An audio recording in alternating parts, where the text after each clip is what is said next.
Warning, you might lose your identity when you move to Spain. Not what you expected, right? But it's just one of the 5 unspoken realities of moving to Spain. And nope, I'm not talking about visas or housing or taxes. I'm talking about how a pharmacy visit could move you to tears. I'm talking about waking up confused about where home actually is and wondering if your family will ever forgive you. I've lived in Spain for 15 years and I've seen these things catch people off guard time and again. So I want you to be prepared. And let's start with how I literally lost my identity when I moved to Spain. It became clear after dinner with my Spanish wife Yoli and her friends. The conversation's flowing in Spanish, everyone's laughing, telling stories, cracking jokes in Spanish, except for me.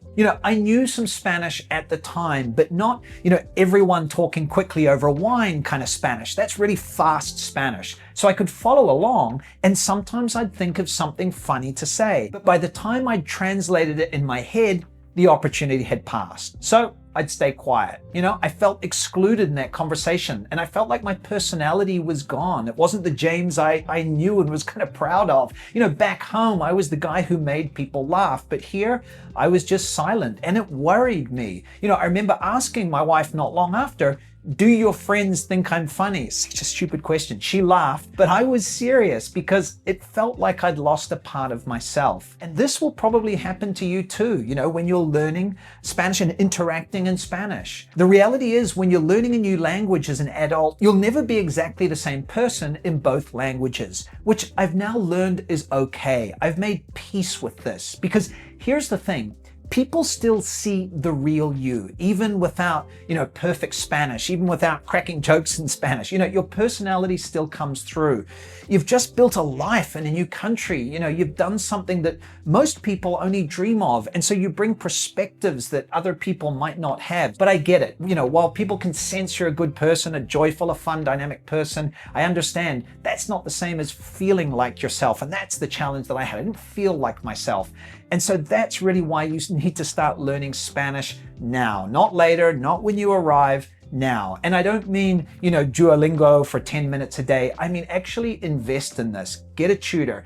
Take a proper course, make it a priority, because you'll realize that having a decent level of Spanish isn't just about, ordering coffee or asking for directions or answering the phone.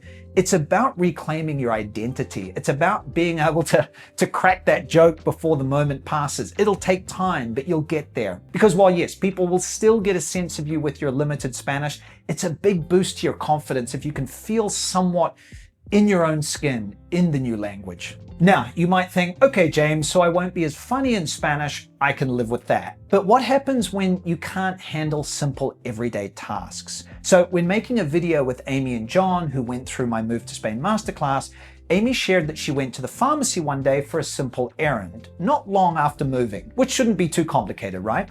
And when she got there, obviously it's all in Spanish, the words just came out wrong. The pharmacist looked confused, she got flustered, and eventually she just walked out, went home and cried. She felt like a failure. She felt embarrassed, really lost in that moment. This is stuff you don't even think about back home. You go to the pharmacy, which might be even in your grocery store, you get what you need, and you go on with your day. But once you move to a new culture and have to operate in a new language, even the simplest things become hard. So when Yoli, my wife, and I moved to New Zealand together just after we met, I was in charge. I set up appointments with the bank, I dealt with the landlord. It just made sense because I was from New Zealand, I'm a native English speaker, so I kind of took control, right? Then we moved back to Spain together and suddenly it flipped. She was in charge. She was the one calling the internet company. She talked to the bank. I didn't really have good Spanish. I went from driving to being in the passenger seat of these really everyday tasks, and it kind of made me feel like a child along for the ride. Here's the interesting thing. Eventually with time, you may actually feel more in control in Spain than back home. And I can say that confidently because that's where I'm at now. I walk into a tapas bar in Spain, I know exactly what to do. I know the unwritten rules about how those places work. I know the culture inside out. I'm on autopilot about whether this is a place you could just walk in and sit down straight away or whether you need to ask a waiter first for a table. So how do you tackle this whole challenge? Well, the first part of the battle is simply to expect it. It's going to happen. You're not failing. You're learning how to operate in a new culture, in a new language. Second, and I know I harp on about this, but please work on your Spanish. The better your Spanish, the less of a passenger you will feel. And third, just keep engaging.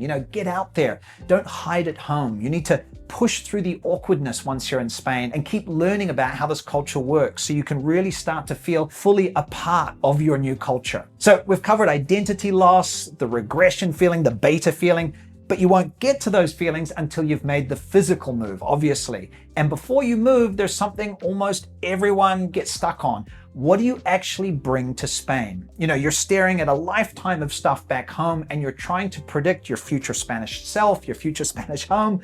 What if you bring the wrong things? What if you regret leaving something behind or pay a fortune to ship stuff that you never use? That packing paralysis is very, very real. So I've put together a free guide called How to Pack for Spain Without the Paralysis. It's the same 3-category framework, sentimental, practical, legal, that hundreds of my Move to Spain Masterclass alumni have used. Inside you'll find real examples of what people commonly bring and what they wish they'd left behind. I'll show you how to balance emotional value with practical reality. Plus, I've put in there an electronics guide because, trust me, your hairdryer will probably not survive. Also, I talk about the legal documents you absolutely can't forget. Plus, I'll show you what to do with 2 things that confuse everybody, understandably. Your old phone number and your mail back home. How do you deal with this? Because banks still need to text you. Official documents still show up, so you can't just abandon them. But you also don't want to be paying full roaming charges forever. So I'll walk you through exactly how to handle your old phone and mail without the headache. The guide is completely free, so go to spainrevealed.com/stuff or scan this QR code. You could pause the video for a sec to scan it or grab it in the link in the description below and I'll send it straight to your inbox. So you're pushing through the awkwardness, learning Spanish, building confidence, but then another question hits you. And it's something I still wrestle with after 15 years here. Where the hell is home anyway? So I just got back from New Zealand a few weeks ago before filming this. Like every time I'm there, the same thing happened. I walk out of the airport in Auckland and the smells hit me. Freshly cut grass, salty air, and instantly I'm transported back to growing up in New Zealand. Running around barefoot with the sound of distant lawnmower, summer holidays, the really visceral feeling. And it's the kind of sense memory you only have for the place that you grew up, for your original home. But here's the thing, New Zealand isn't home. I haven't lived there for 15 years. Spain is where I live now. This is my home and it's where I know how daily life works. But Spain doesn't have, those deep sense memories from my youth. I have memories here obviously, but they're different. So it made me wonder, where is home? And I think a lot of people understandably get stuck on this question and they maybe feel like they have to choose or decide, like one place has to be home and the other isn't. But I've realized now that the answer is both. Home is both places. When you move abroad, you don't replace home, you expand it. Yeah, you'll grow distant from perhaps the daily news of what's happening in your home country. You might forget how things work in a really practical way. But when you land back there, you're pulled right back in. It's kind of like you never left. But here's something else I've come to kind of realize about this, and that's that you can't just assume that your first home will forever be there waiting. If you want to maintain that connection, you have to tend to it. And here are a couple of ways to do that. First, bring to Spain small comfort items from home. I hear from people who see taking almost nothing to Spain as a sort of badge of success. And yeah, it makes sense to cleanse and to simplify. It's a great feeling when you move to get rid of stuff. But remember to bring the things that tell the story of your life so far. Just a few things. Amy and John brought this fantastic picture of John's ancestor, which hangs in their Spanish living room. Now, do they need it? No.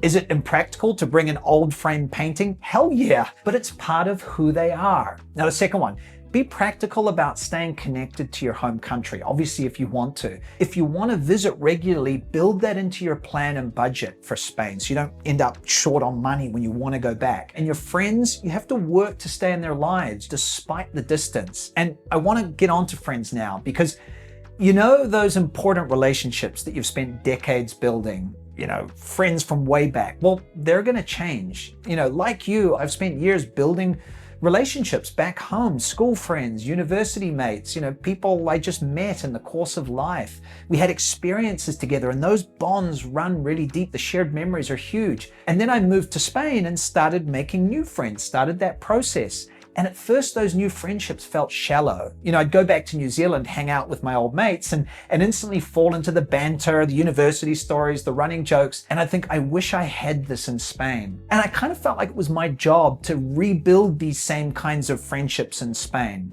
And so here's what I think about this now. You don't have to replace your old friends with new, old, great friends. In fact, it's impossible to. We only have one life, one youth, one first job, one university experience, one shared history with these people, and you can't really recreate that. But what you will do is build new friendships in Spain around a different shared experience, such as the experience of moving to a new country, the challenges of adapting, the richness of living biculturally, and all the jokes and fun stuff that comes with that, and things that maybe people back home wouldn't fully understand. Eventually, you'll have both, the deep friendships from back home that you nurture from afar, and the new friendships in Spain that are increasingly meaningful. But look, building friendships takes time. You won't make new great friends in weeks or even months, but with persistent effort and time, you will develop deep friendships here. A big moment for me was last year when I took a trip to León with 3 Spanish friends. The whole weekend in Spanish, with friendships that I'd nurtured here, friends I'd met here, and we had our own jokes and banter, different from what I have with my friends back home, based on different experiences, but equally rich. So here's what I recommend you do. First, have some practical strategies for keeping in touch with friends and loved ones back home. I've found it helpful to group a few common friends together into 1 or 2 WhatsApp groups so I can stay in touch with them as a group.